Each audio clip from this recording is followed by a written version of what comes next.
ยกมือ10 นิ้วกราบนบนอบน้อมยังพระติรัตนเกี่ยวเจ้าตั้ง3 ประการอันมีพระพุทธพระธรรมพระสงฆ์อันเป็นสรณะที่เปิ่งตีเคารพนับถืออันสูงสุดในชีวิตขอกราบคารวะแตบไตรไวสาบุญญาปารมีธรรมพระเดชพระคุณหลวงปู่พระพรหมมงคลที่ปรึกษาเจ้าคณะภาค7เจ้าอาวาสวัดพระธาตุเจ้าสีจอมตองพระเดชพระคุณหลวงปู่พระเทพโกศลที่ปรึกษาเจ้าคณะภาค7เจ้าอาวาสวัดศรีโสดาพระอารามหลวงพระเดชพระคุณหลวงป่อท่านเจ้าคุณพระเทพปริยัติเจ้าคณะจังหวัดเชียงใหม่เจ้าอาวาสวัด7 ยอดพระอารามหลวงอำเภอเมืองเชียงใหม่พระเดชพระคุณหลวงป่อท่านเจ้าคุณพระเทพรัตนนายกท่านเจ้าคณะจังหวัดลำพูนพระเดชพระคุณหลวงป่อท่านเจ้าคณะจังหวัดเชียงรายตลอดจนพระมหาเถรานุเถระเจ้าคณะพระสังฆาธิการภิกขุสงฆ์สามเณรจุตนจุองค์โดยความเคารพขอเจริญสุขเจริญปอนปอออกไม่ออกศรัทธานาบุญตินจองห้องวัดจุหนุ่มเท่าใจยิงขอน้อมต้อนรับทุกท่านเข้าสู่รายการมรดกธรรมกำเมืองต่างสถานีวิทยุกระจายเสียงวัดฝ่ายหินตำบลสุเทพอำเภอเมืองเชียงใหม่จังหวัดเชียงใหม่ส่งสัญญาณกระจายเสียงในระบบคลื่นความถี่ FM 104.50 เมกะเฮิรตซ์สถานีวิทยุวัดป่าแดงมหาวิหารตำบลสุเทพอำเภอเมืองจังหวัดเชียงใหม่ส่งสัญญาณกระจายเสียงในระบบคลื่นความถี่ FM 92.25 เมกะเฮิรตซ์สถานีวิทยุวัดหนองกายตำบลสันปะยางอำเภอแม่แตงจังหวัดเชียงใหม่ส่งสัญญาณกระจายเสียงในระบบคลื่นความถี่ FM 99.75 102.0 และ 89.25 เมกะเฮิรตซ์และสถานีวิทยุพระพุทธศาสนาจังหวัดเชียงรายส่งสัญญาณกระจายเสียงในระบบคลื่นความถี่ FM 99.50 เมกะเฮิรตซ์ตลอดจนวิทยุชุมชนเสียงตามสายออกกระจายข่าวตามวัดตามวาตามหมู่บ้านต่างๆพร้อมกันนี้ขอเจริญสุขเจริญปอนญาติโยมศรัทธาติดตามรับฟังต่างเฟซบุ๊กต่างเฟซไลท์ต่างเว็บไซต์ต่างๆบ่ว่าจะเป็นเฟซบุ๊กของ104เฟซบุ๊กของวัดฝ่ายหินเฟซบุ๊กของวัดวังสิงห์คำเฟซบุ๊กของวัดศรีรัตนมงคลล่องยาวแล้วก็หลายๆวัดหลายๆเฟซที่เปิ้นกดแชร์กดลิงก์สัญญาณให้ญาติโยมได้รับฟังกันอยู่ในเวลานี้รายการนี้ดำเนินโดยอาตมภาพพระครูวิสิทธิ์ศรีลาภรณ์เจ้าคณะตำบลป่าแดดเจ้าอาวาสวัดวังสิงห์คำตำบลป่าแดดอำเภอเมืองจังหวัดเชียงใหม่เป็นผู้ดำเนินรายการก็ได้น้อมนำเอาธรรมะสาระธรรมคำสอนแบบล้านนาเมืองเหนือ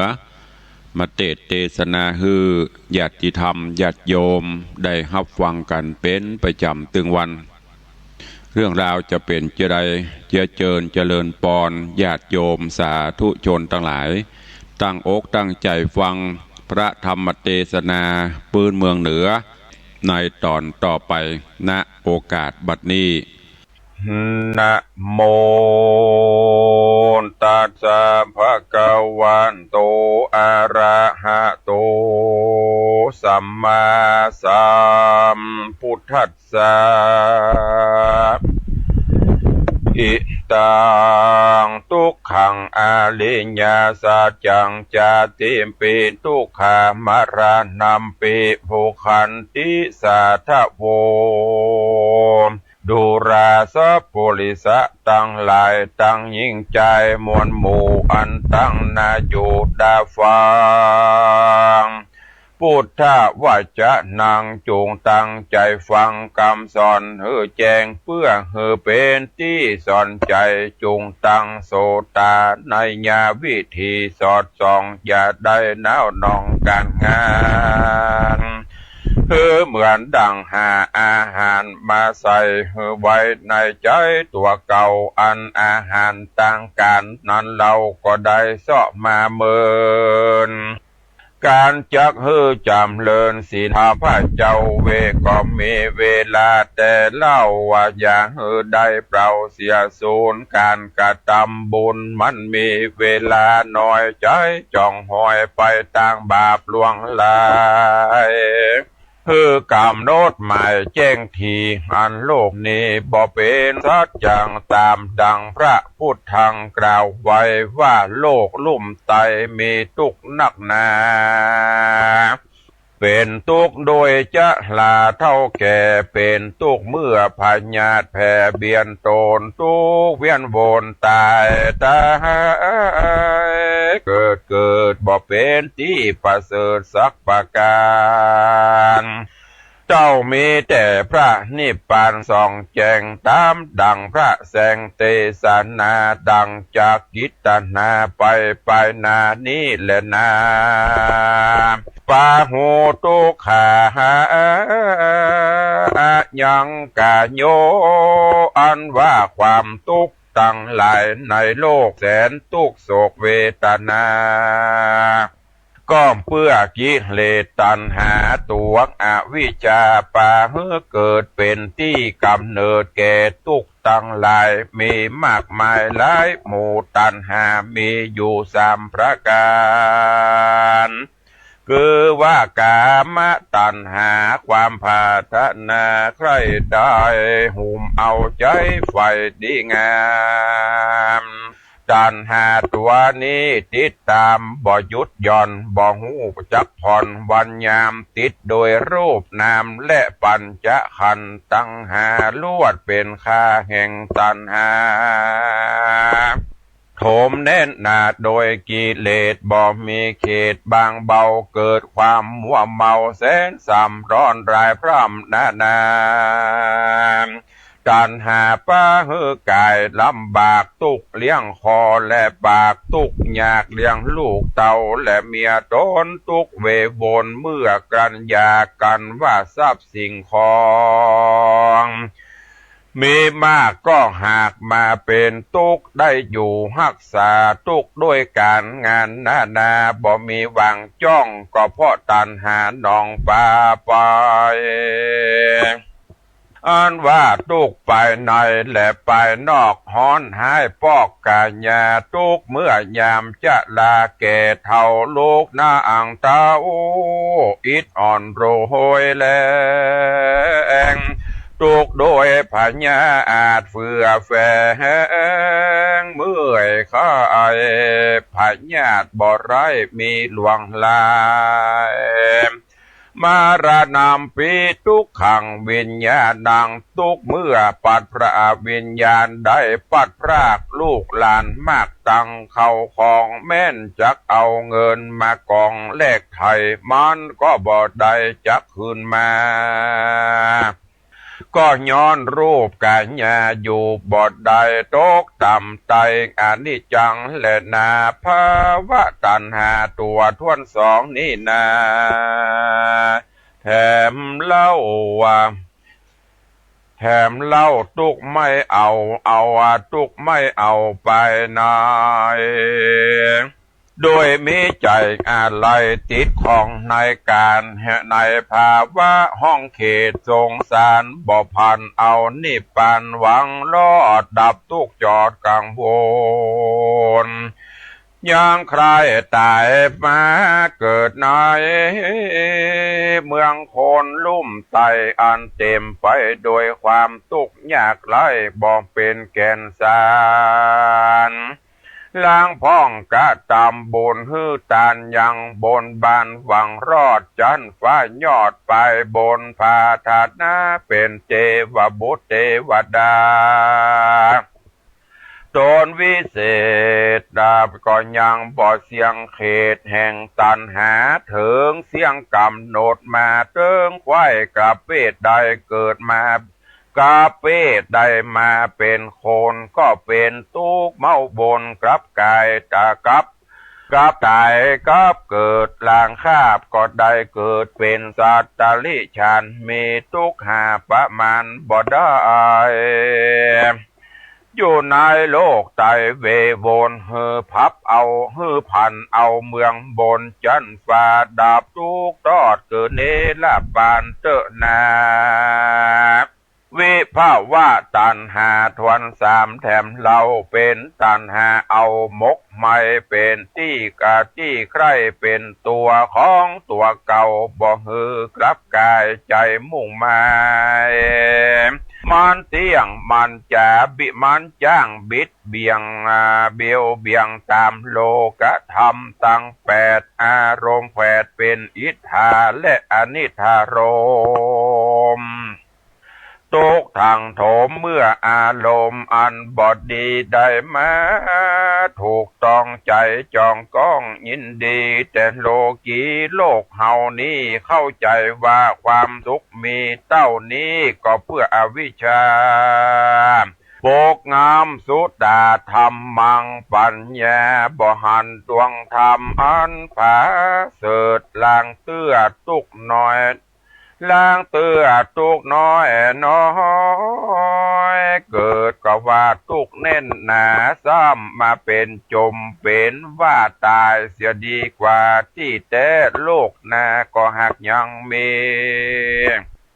เข้าใจว่าตายเป็นผีดับวอดมวยเมียนจอดบอกรับเกิดไปโลนแม้เข้าใจว่าโลกสาบสูญเสียเปล่าวิภาวะตัณหานี้เล่าบ่ผิดแบบเบาอุเฉทาทิฏฐิโกตัณหาปะโลหือเกิดเป็นทุกข์เดือดตั้งมวลและนาเมื่อใดตัวตัณหาและอวิชชาบอกกลากาดบอกโพ้นจากบ่วงบาทแห่งโอคะวัตตะสงสารบ่หันทางนิพพานโดยง่ายย่อมเวียนเกิดเวียนตายสัพพุริสะต่างหลายเฮ้ยจะได้ละเลยพระมาจุงปากันหาโอกาสปั้มเพ่งบุญอันจักเป็นกุลไปนาฮือตั้งอยู่ในศีลห้าศีลแปดประการบริจาคทานไปอย่าขาดก็จากได้พ้นจากบ่วงบาทแห่งพระญามารอันว่าทุกข์ในสงสารหาประมาณอันดับบอดใดทุกข์เลี้ยงคอเลี้ยงใส่จุวันยามทุกโดยตามสร้างก่อมาเลี้ยงหล่อรูปกายมาเทียมตันขันตั้งหาบ่หูเป่งนากากายล้างเตื้อก็มาทุกใจด้วยเมียและลูกเต่าสุกทุกเล่าอยู่ตัวกันสมบัติบ่ตันบ่เต้าบ่ตันวิตขาดซ้ำมาทะลงพญาตเบียนตนทุกเมาวนกับโดยลูกหลานตันเต่าบ่อยู่ตามแบบเบาที่สั่งสอนมาเป็นคนอันตาบาลาเก่งกาจ้างมาขายนาพี่น้องบุวงศาล้างเตื้อก่อมเป็นทุกขาบาปกรรมมาจองเว้นนาวดองเกาะกลุ่มฟุ้งเจ้าจุมพี่น้องบ่ตัดลงป้องเติงหา ก็ย้อนสัมปัตตาของนานาอันตกมาจากพ่อและแม่มาตีแผ่แบ่งปันกันลางคนก็มาหันแต่ใดลางคนก็ช่างใจสืบไปนานมันเป็นของสาธารกับโลกบอกวันเอามาเป็นเครื่องเศร้าโศกผูกเวรกร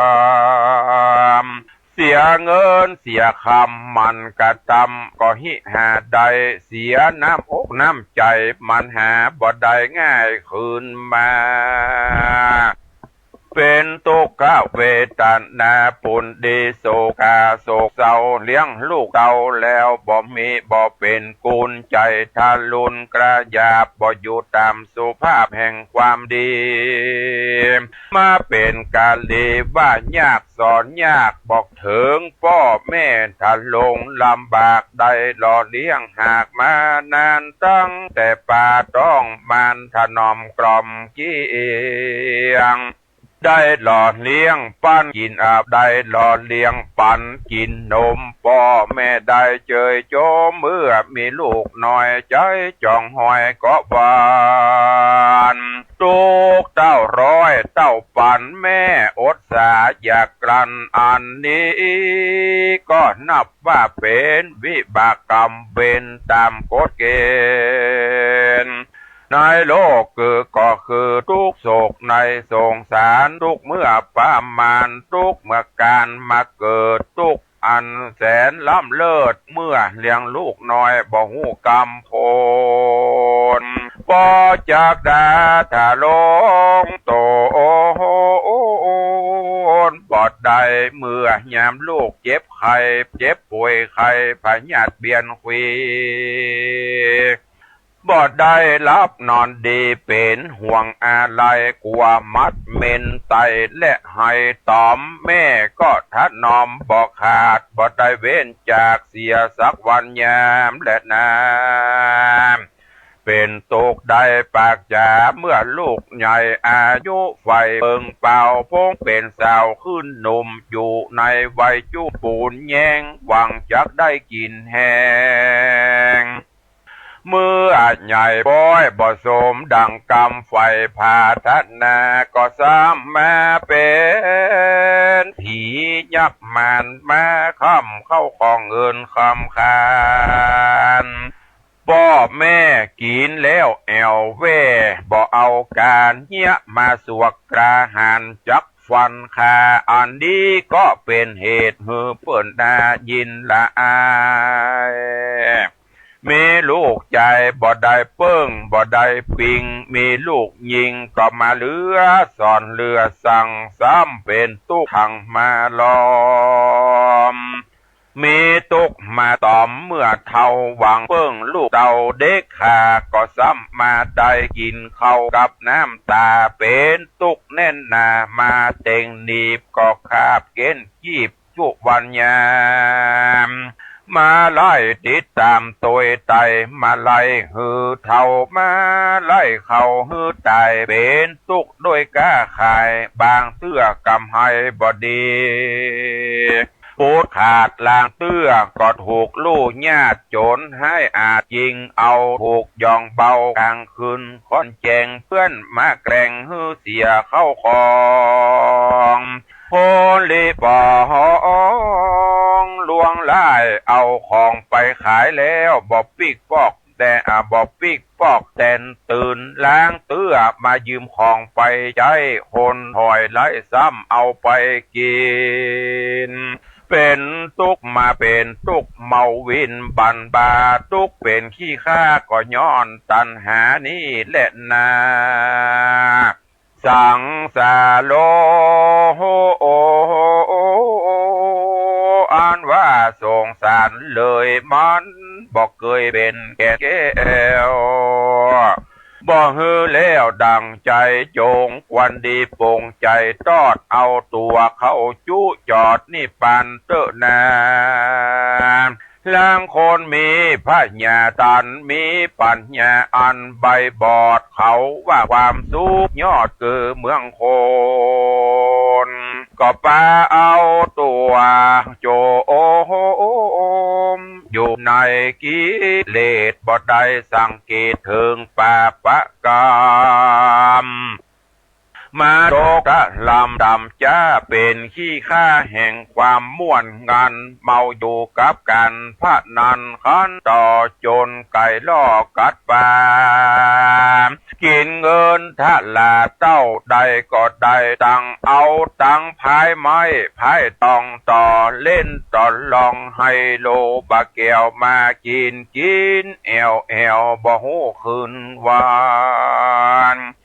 ย้อนว่าหันแต่ม่วนงานจูจ่อบ่ได้กึดฮอดลูกเต่าผัวเมียโตโอ้โห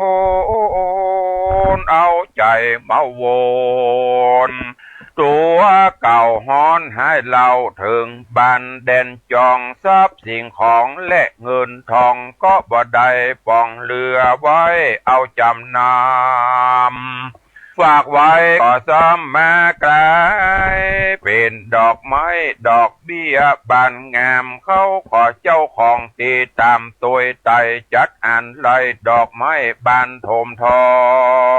งก่อกองเต็มเก้าไล่เหือเจ้ามันนี้สั่งมาทุกขีเหลือขนาดเป็นทุกด้วยนี่เปาะปอกอันนี้เป็นตุกในคอกสงสารบอกกวนหือโปปานป้าใส่จูงหลีกใดแสนบาทน้อยยะนึงนาแถมเล่าตุกไม่เอาก็กูมก็ย้อนเจ้าจุมพาก็ย้อนหมู่เจ้าจุมปากว่าแอวเล่นลากวนเก้ากินสุลายะเมาตั้งฟินกินตั้งเฮโรอีนถอนยากยินไปแล้วหาบ่เป็นคนไปนานค่ำสังขารตัวเก่าเผาไม่เอารวยแรงเฮือรับแห่งวิปลาสเพราะเข้าอำนาจแห่งอวิชชาหะมันหันมักกาดังพิษเป็นจ้อปอประกอบการงานแอวลากผ่านเยาะยองเกาะน้าวนองกินแหงมาเป็นที่ละแวงเจ้าบ้านอันนี้เป็นทุกทวนดีกว่าก็เพื่อทะลำตัวเข้าสู่กรรมวิบากย้อนหมู่มากลากไปอุปมาดังตกแดนไก่ดาวขอกวันรีบปาตัวออกพระเนเพราะมีคอกเป็นที่วังถูกกุมขังกามัดแขะมัดแข้งก็เพราะวิบากแสงอารมณ์จะขอถอนโดยยากมันก็ว่าตังนี้หากสุขใจจากโอปมาไปก็เหมือนตัวนอนใส่บอนขี่ว่าตัดที่นี่เป็นสวรรค์เป็นที่สุขสันต์แห่งมันดีที่แต่ตกอเวจีโอปาจิตวานิโรธชันติบ่เหลือแต่เงาดับมอดเตอสังขันก็ตอดปัทวี เดสังโวปัสสมโมสุโขความสุขเที่ยงแต่ดีลีคือพระนิพพานดีเวียงแก้วดับเสียงแล้วบ่เศษสะลอสังขารนี้นะนอแก่นไทยบ่ฮือได้บ่ฮือแล้วดังกำพาทนาผู้มีพระญากวนพิจารณาไปทีก็จักหันติสภาวะธรรมหันตัวกรรมและกิเลสมันสังเกตโดยภาวนาเอากรรมฐานมาเป็นที่จังเป็นที่จะเป็นที่ตั้งเป็นที่จังของอารมณ์ดวงหนึ่งดวงใดจักเป็นที่ระงับจิตใจคือสะอาดเป็นเบื้องโบเบนเบื้องต้นบาทแห่งวิปัสสนาถึงมรรคเตียวมาลอดสุขชั้นยอดคือนิพพานดับสังขารเสียงเขตเป็นสมุเฉดปะหานขันธสันดานผ่องแผ้วถึงสุขแล้วตั้งมวล บ่สงสัยแต่และนาสุจะนาเลยจงปากันจำฮือแจงตามดังพระใดแสงไขจา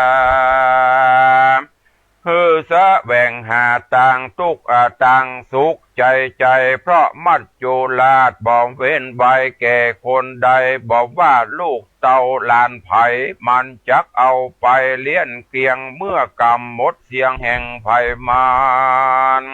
อย่าเป็นคนตันปัญญาบอดเฮอใดคืดสอดถึงตัวตนว่าเกิดเป็นคนมันแสนยากคนใบไร้พญาหักมีลายคนมีปัญญาภายหูรอดมีศีลธรรมจอดนั่นบางเบาคนเฮาสมัยนี้จังหลบลี้มั่วเมากับด้วยเผากับด้วยเผากามตัณหาตกเป็นข้าหูตากามกันของกับของมาใหม่ซื้อมาย่องมาใส่เลือลายตกแต่งกายคาบเน่ามีตังของเก่าและใหม่ปันกันมีตังของเก่าและใหม่ปนกันฮิหาเงินคำบ่ดันก็ดีพันหาตังออกกันบ่ได้ตังจุหลอกก็เอาตังลวงของปะตังปวงในโลกไตมีบอดไล่นักหนามีหน้าตาผิดแผกซื้อขายใจแลกตามใจพระรุ่งขัวใบลายหากล้อมมีพร่ำพร้อมลายสีกาละสมัยนี้นากันว่าไปตามมีใจตามมีกวนเฮาป้ากันหนีจากศาสนาพระเจ้าบอดไตเข้าสู่อารามบอดที่ตามคนโบราณก่อนเก่าอันพ่อแม่เกศเท่าสืบสายมา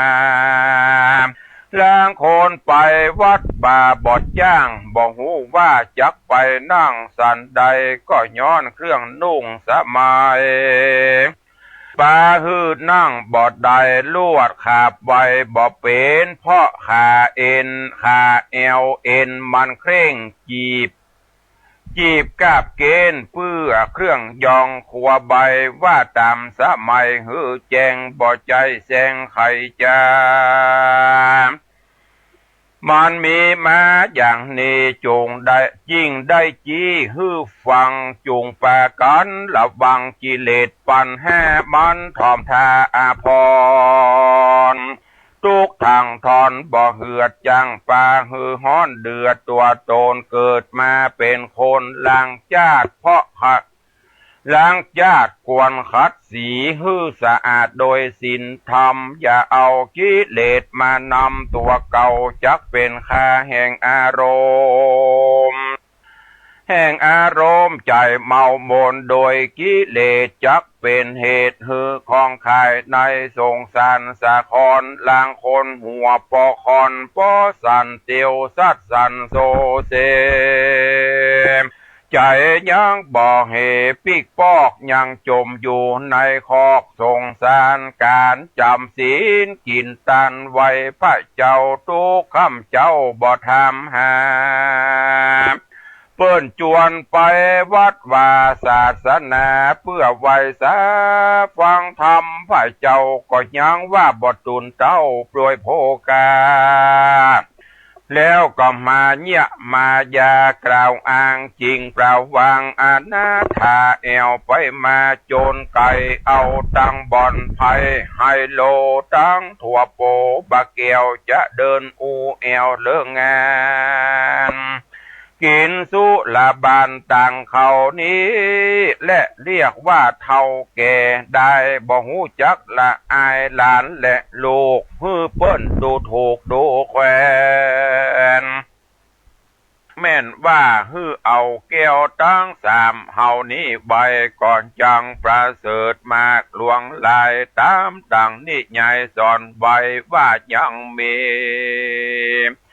ยายสองคนเตียวดงโหนกลางป่าดงรีอันมีเสือมีละล่าไปมาส่วนสองใจ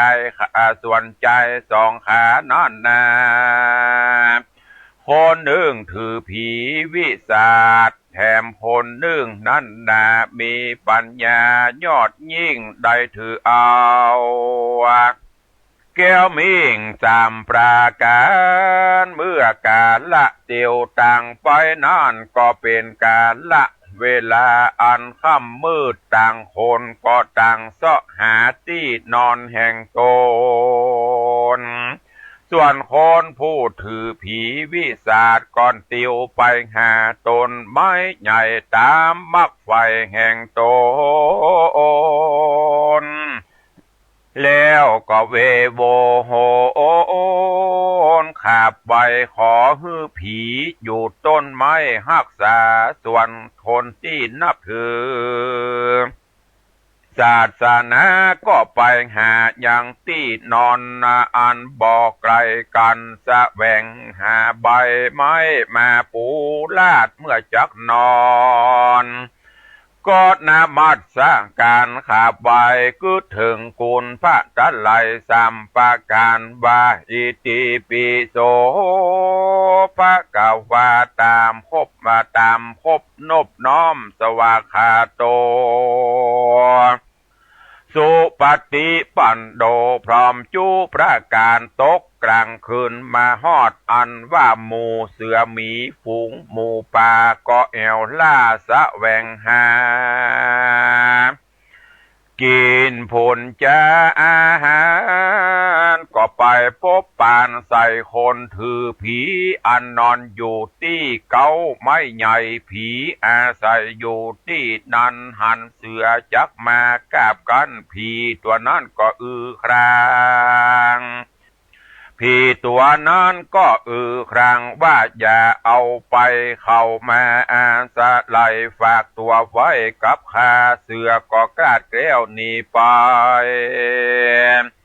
ซ้ำมาพบใส่คนถือรัตนาตะไลสามสิ่งเสือก็เกิดว่าจักกินเป็นอาหารล้อมยิ่งเสือก็เข้าไปใกล้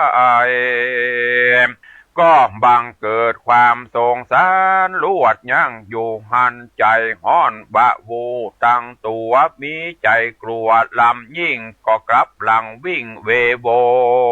นไปหาคนที่ถือผีแถมเล่าผีก็ว่าดังเก่าเหมือนลา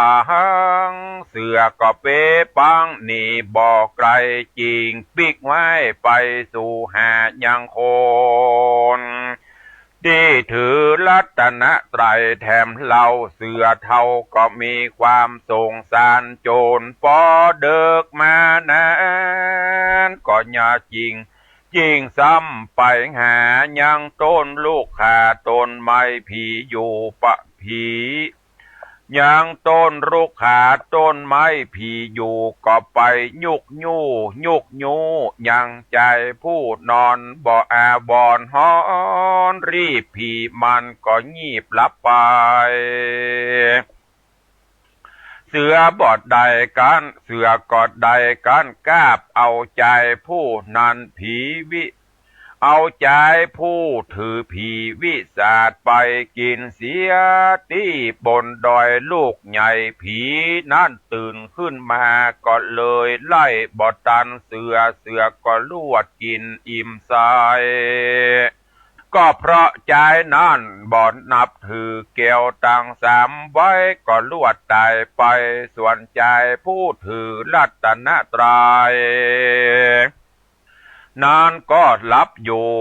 ขนคะคูสบายตนก็เพราะกุศลเกี่ยวเจ้าตังสามสิ่งชีวิตจริงสบายเหตุนั้นเฮาตั้งหลายอย่าได้ประมาทเฮอปากันเชื่อพุทธโอวาทอย่าถือผีวิสาทจักเสียตีแห่งเฮาฟังเป่าตามดังนิยายเราสอนมาจูงปากันพี่จูงปากันนับถือเกี้ยวทั้งสามที่นี้อันเป็นดีนักหนา คือได้เชื่อมันในศาสนามีศรัทธามันแก่นมีปัญญาแล่นในธรรมเชื่อกรรมแล้วเป็นใหญ่บอกมากไฟในผีปฏิบัติตามวิธีกรรมสอนแห่งภูธรพระพุทธเจ้าโอวาทนั้นเรามี3 ประการกล่าวแต่โบสถ์ประธานตัวใหญ่อันได้แก่สัพพะปาปัสสะอาการนังกุศลสุปสัมปตาสจิตตาปริโยทะปนังเอตังพุทธานะสาสนังดังนี้ห้ามว่าบ่ฮือกระทำบาปฮือกระทำบุญ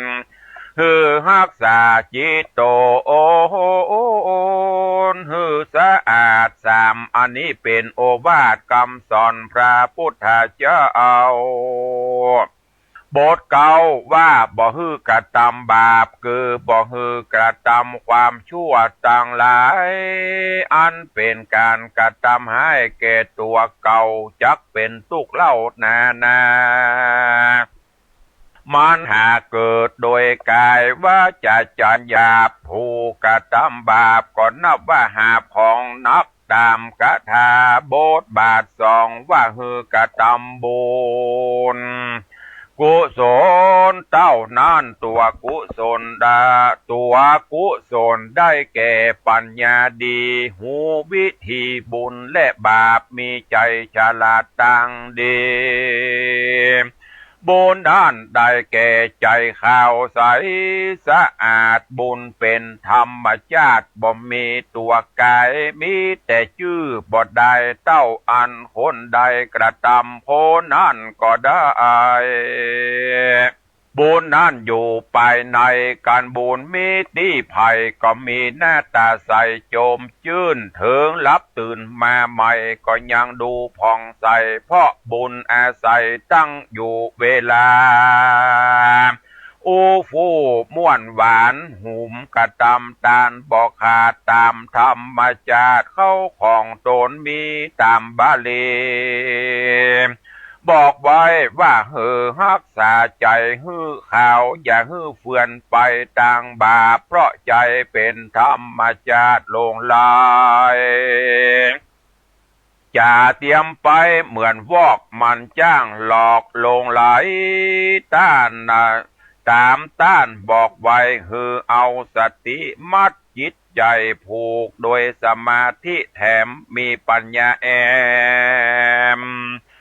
ดังกล่าวใจจริงบอกเง่ามัวพันเพราะใจสำคัญตั้งอยู่จักจ๋าอู้ฟู่กับไผ่ก็เพราะหัวใจน้ำส่งกันใจข่าวสะอาดลงก็ถูกดีตามบาลีไขว่าใจเป็นใหญ่ในกายกันใจตายไปจากเหลือแต่คราบรูปกายผลตั้งหลายก็หูว่าผีตายเป็นหมู่เพราะใจบ่ตั้งอยู่ในกายส่วนว่าบ้านห่างหลังนี้อันมีเฮือนเป่า6 หลังนั้นมีนายโจร6 คนหากได้เป็นผู้รักษาการเข้าหันผู้ใดมาเขาก็จักโห่ร้องแล้วจักเอาไฟจูดเผาแล้วเขาก็จักตีและฆ่ามึงเสียว่าอ่านบ่อ่านเขาก็จักฟันฮือเจ็บบ่อ่านเขาก็จักเอาไปฆ่าดีหลีพิว่าคนต่างหลายพูดได้เข้ามาสู่เฮือนหลังนี้โจรก็กระทำสันนิเสมอกันค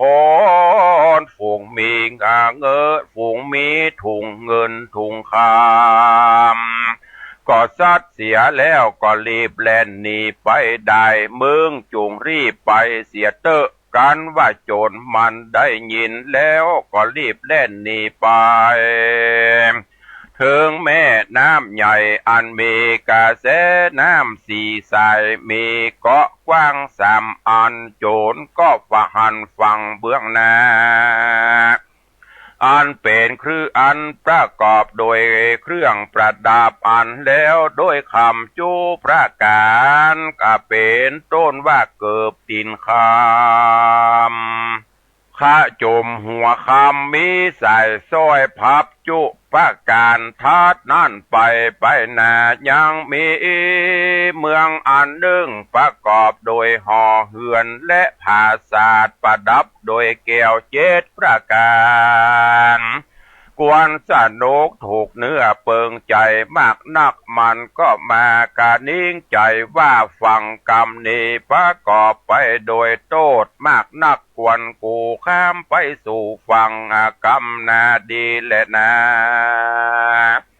มันก็ซ้ำมากานิ่งใจว่าตีนกูก็บ่หักมือแห่งกูก็บ่ง่อยเปียที่อันใด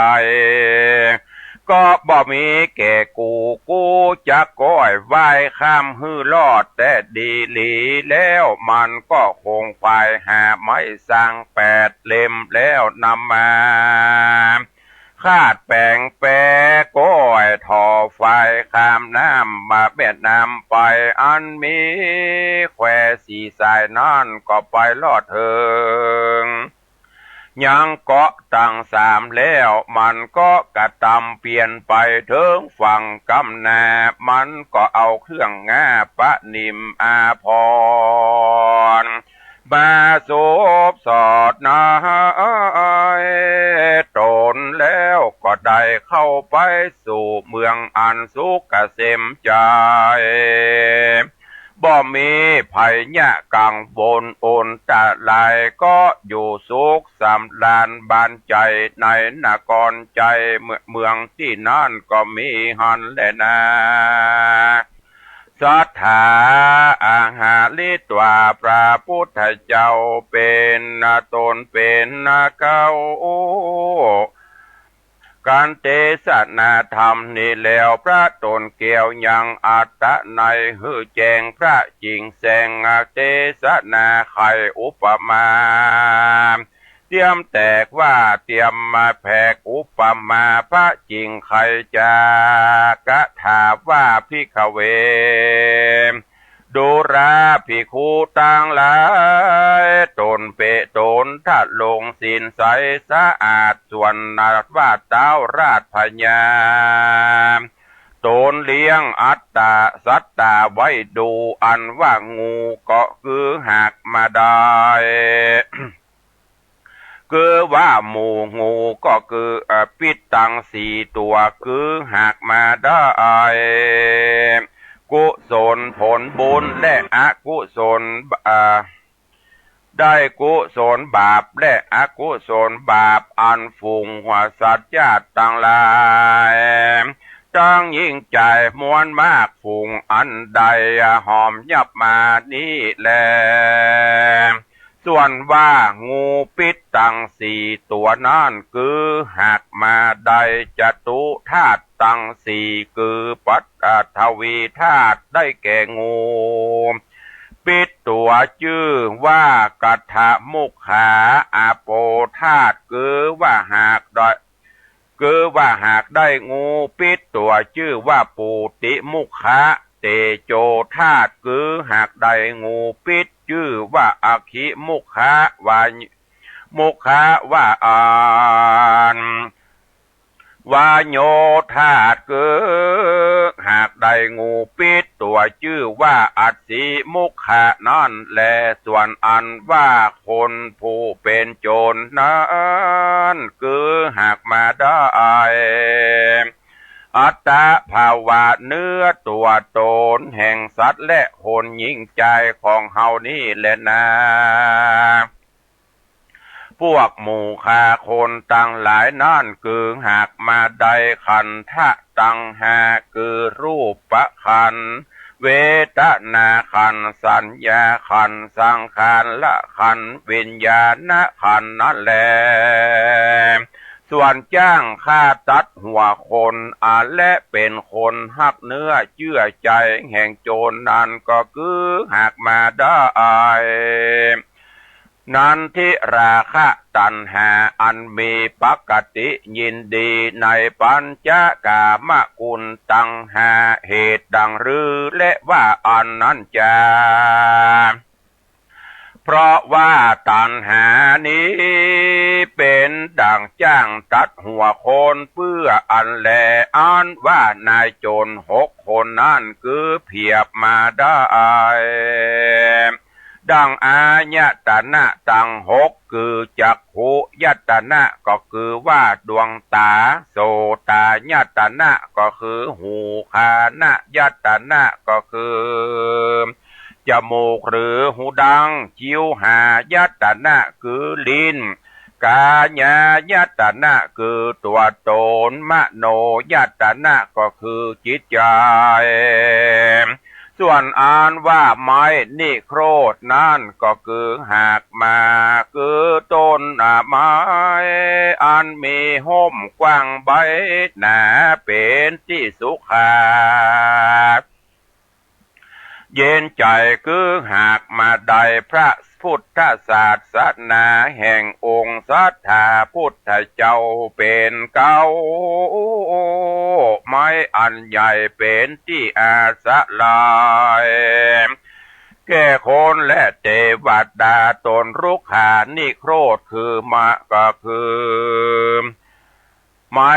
คือได้สมาธิมาเป็นสายลมได้ปัดฮือคนได้อยู่เย็นเป็นแดนสุขเกษมใจรับอยู่สบายใจคือหักมาได้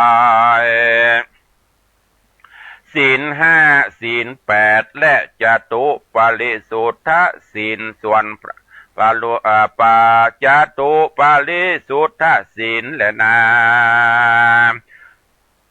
ส่วนพระมานามปัลโลหิตาโจรโหดลองแล่นเข้ามานั่นคือหากมาได้คือว่าใดผู้หญิงแลป้อใจอันเล็งดูอันเล็งแลดูกันสนุกม่วนงานเยาะย้ายกันไปมาโดยปุริสมายาและอิทธิมายานั้นแต่อันว่าโจโหนผู้ถือเอาอย่างไม้ใต้ไฟมาเจาะเผานานคือหากมาได้ลาคักขิเกิดมาเป็นไฟคือเกิดเป็นไฟราคะตัณหา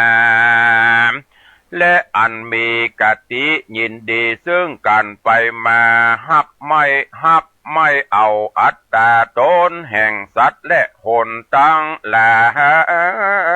ยโดยกำลัง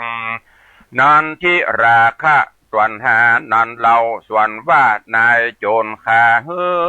ตายนั่นคือหากมาได้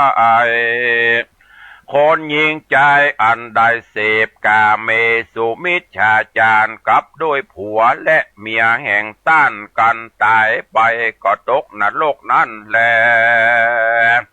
อันว่านายโจรฝันหื้อเจ็บบาดบ่ตันบ่ได้ตันค่าหื้อตายนั่นคือหากมาได้ภิกขุตนใดล่วงสิกขาบทได้เถิงอาบัติสังฆาทิเศษเป็นดังคฤหัสถ์เต้าบ่ได้สู่มักกันเต้าได้กอดกลุ่มกันนั่นแลอันว่าโจรอันเข้ากลุ่มผูกมัดเอาไปฆ่าฮื้อตายนั่นคือว่าได้แก่แม่หญิงพ่อใจอันเคยได้อยู่ห่วมกันแล้วได้เป็นข้าแก่นันทิราคะตัณหามีอันตาอันกติยินดีซึ่งกันใจกันไปมาโดยป่าปะธรรมหือเป็นนั่นแลส่วนว่าพรามนาปโลหิตได้กล่าวว่าโจรไล่ฆ่า เฮือถอดธงคำเสียนานคือได้แก่ภิกขุตนประกอบโดยกามตัณหาบ่บันเตาเอาเสียใดแล้วสิกออกมานั่นแหละส่วนว่าฮือละหงเงินเสียนั้นคือว่าได้สามเณรละสิกขาออกจากศาสนานั่นแลก็ฮือละทงเบี้ยเสียนั่นคือได้ฆฤหัสถ์ผู้มีศีลห้าศีลแปดแล้วปฏิบัติผิดนายศีลนั่นแหละเมื่อปล่อยใจลุกและเล่นไปถึงฝั่งแม่น้ำนานคือได้แก่ภาวะสงสารนี่แหละเมื่อปล่อยใจข้านิ่งว่ากูอยู่ในฝั่งกรรมนี้ประกอบไปโดยโทษมากนักกูก็ใคร่โป้นไปสู่ฝั่งกรรมนะคือได้แก่พญาชื่อมนจิตตุกามตากามตะญาณเกิดมักบาพญาอ่อนเลิศนั้นใครโป้นจากวัฏฏาทุกเกิดมีหันและนาเมื่อป่อใจที่ว่าตีนกูบ่หักมือกูก็บ่กุดเปียที่อันใดก็บ่เกิดมีแก่กูว่าอ่าน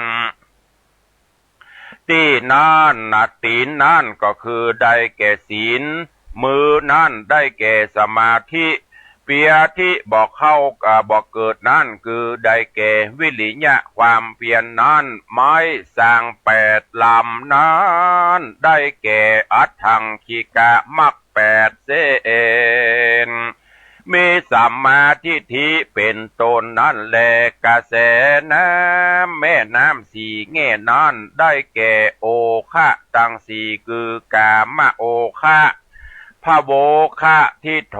คะอวิโชคะนั่นแลก็สามอันนอนานก็คือว่าได้โสตาปฏิมัคคะภะละสกิตาคามัคคะภะละอนาคามีมัคคะภะละนั่นแลฟังกรรมหน้าคือได้อละหันตามรรคผลเครื่องประดับติบคือหากได้อภิญญาตังหกนั่นแลเมืองใหญ่อันเป็นที่สุขเกษมใจคือหากใดอมตะมหาเดลปานเจ้าอันมีสุขเกษมนั้นเล่ามากนักโป้นจากญาติจลาเปียที่มรณะบ่หูเท่าบ่หูตายหายห่างจากทุกตังมวลอยู่เป็นสุขเย็นนักนั่นแลในเมื่อแล้วธรรมเทศนาแห่งพระพุทธเจ้าอันประกอบไปโดยสัจธรรมตั้งสี่ประการและปริษัทสี่จำพวกก็ได้ถึงธรรมวิเศษมีพระเพศปโสตาปฏิภละตามบุญสมปานแห่งตนก็มีวันนั้นแลอาสิวิสุทตังนิธิตังขีญะอันกล่าวยังหมอกมุงเมืองผูกสามอันมีมาในอัสิวิสูตรกบังคมสมเด็จเสด็จกับญาติโยมท่านสาธุชนทั้งหลายวันนี้ขอความสุขสวัสดีจงบังเกิดมีกับญาติโยมศรัทธาทุกท่านอยู่เย็นเป็นสุขจุ่มเนื้อเย็นใจขอให้มีสุขภาพพลานามัยสมบูรณ์แข็งแรงเหมือนกันจุตนจุองค์จุผู้จุคนเนอจัตตาโลธรรมาวัฏันติอายุวโนสุขังปะลัง